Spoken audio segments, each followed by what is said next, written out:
Ever heard of the television show called Thomas and Friends? If you haven't, it is about a talking tank engine with a face named Thomas. He has been a television series since the 80s, but was based on a book series from the 40s. I used to watch this show sporadically when growing up, and I had all the merchandise. I had a bunch of wooden versions of some of the engines, tons of DVDs, and I even went out as Thomas for Halloween one year. Thomas isn't scary, my friends would say while walking to houses to get candy. But I didn't care. I wasn't trying to be scary like my friends. I was just being me. But I have a story that is scary. It all started on the day of my little cousin's birthday. I had forgotten to get him a present, and the party was starting in 30 minutes. I slapped myself hard in the face. I was such an idiot. Then, I had remembered something. Last year, I donated some of my old wooden trains to him as a gift, so maybe this year I'll give him my DVDs. I went into my garage to get them out of the attic. I searched around for a while, and I finally found a box of them. I looked inside all of them to make sure they were the right DVDs. They weren't. Of course, just my luck. I was running out of time. I could just go to the store to get one, but then I would be late. Then, out of the corner of my eye, I saw that my neighbor was having a yard sale. I'll check there, I thought, but I didn't have my hopes up. Usually when going to yard sales, it's just a bunch of junk that the owner doesn't want anymore. I went over and I looked around, in the toys, in the books, and then finally in the DVD section. I saw one Thomas DVD at the bottom pile in a stack of about 10 or 20 DVDs. I asked how much, and she said I can get it for $1. I bought it. I was happy with my decision to buy it. Now all I had to do was drive over to the party. While I was putting my seatbelt on, I took a better glance at the case. The title was Thomas and the Really Brave Engines. I took a look at the episodes on the back. There were 6. Thomas and the Search for Fergus, Bad Day at Castle Lock, Toby and the Windmill, The Runaway Elephant, James and the Queen of Sodor, and Thomas Visits the Scrapyard. I then decided to see the ratings of each episode on IMDb to see if they were good.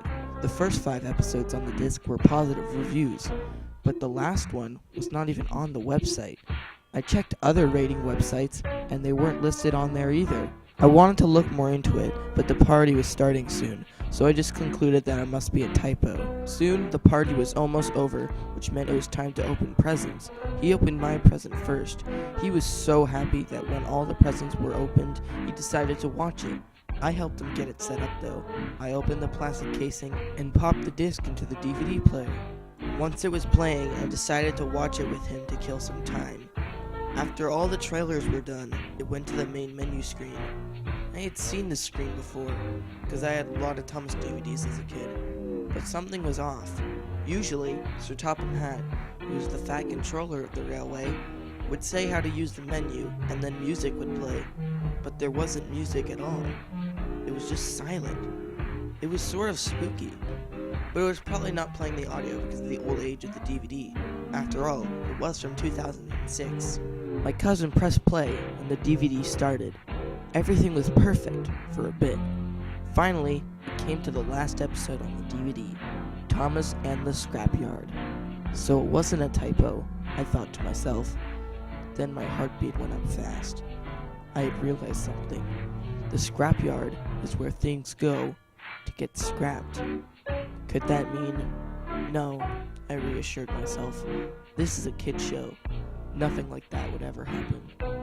Maybe Thomas goes to bring something to the scrapyard, but gets scared, then goes back and tells Sir Topham Hatt. But then Sir Topham Hatt would reassure him, like I did myself, that there's nothing wrong. But my first hypothesis was correct. The episode started with Thomas sleeping, but for at least a minute, he wouldn't wake up. My cousin started to yell at the screen, "Wake up, Thomas!" Finally, he woke up to a honk. It was Bertie. "Thomas," he said, "Sir Topham Hatt wants you. He's at Knapford Station." Thomas went to see Sir Topham. He was eating a box of donuts while talking to Thomas, so his voice was muffled and hard to understand.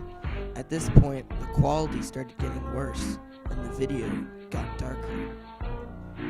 The camera then panned over to Thomas, but he had a sad face now.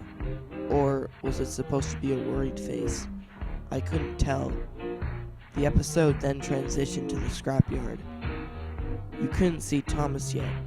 Then, he puffed up.